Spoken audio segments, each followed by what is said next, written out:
ఒక ఊరిలో చంద్రయ్య అనే వృద్ధ రైతు ఉండేవాడు.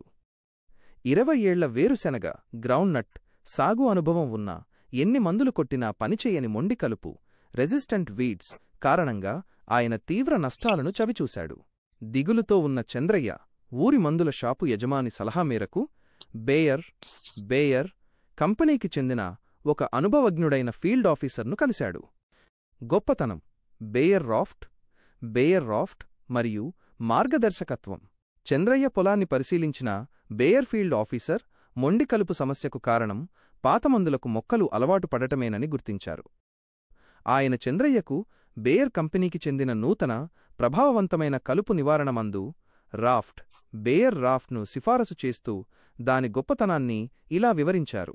చంద్రయ్య గారు, రాఫ్ట్ ఆక్సేడియార్జైల్ 6% ఈసీ యొక్క గొప్పదనమేంటంటే ఇది కేవలం కలుపును నాశనం చేయడమే కాదు, అది మొలకెత్తకుండానే భూమిపై ఒక రక్షణ పొర ప్రొటెక్టివ్ లేయర్ లాగా పనిచేస్తుంది. 1. సమగ్ర నియంత్రణ. ఇది గడ్డి, తుంగ మరియు వెడల్పాటి ఆకుల కలుపును ఒకేసారి నియంత్రిస్తుంది. 2. దీర్ఘకాలిక ప్రభావం.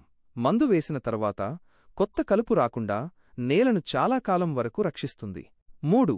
పంటకు పూర్తి భద్రత. సరైన పద్ధతిలో వాడితే వేరుశెనగ మొక్కకు ఎలాంటి నష్టం కలగదు. రైతు వాడే విధానం. అన్ని విధాలుగా పనిచేసే సరైన పద్ధతి.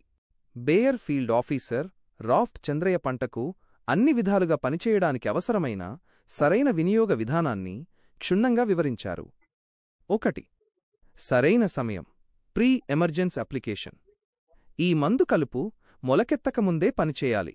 కాబట్టి వేరుశనగ విత్తనాలు వేసిన తర్వాత మొలకలు నేల నుంచి బయటకు రాకముందే, అంటే 24 నుంచి 48 గంటల్లోపే రాఫ్ట్ను పిచికారీ చేయాలి. 2. సరైన మోతాదు మరియు పిచికారీ డోసేజ్ మరియు టెక్నిక్. మీ పొలం విస్తీర్ణాన్ని బట్టి నిర్దేశించిన మోతాదులో మాత్రమే మందును వాడాలి. అంతేకాక మందునేల అంతటా సమంగా యూనిఫామ్లీ పడేలా చూసుకోవడం చాలా ముఖ్యం.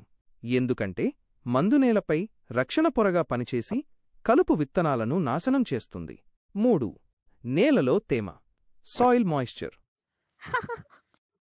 మందు వేసేటప్పుడు నేలలో తగినంత తేమ మాయిశ్చర్ ఉండాలి.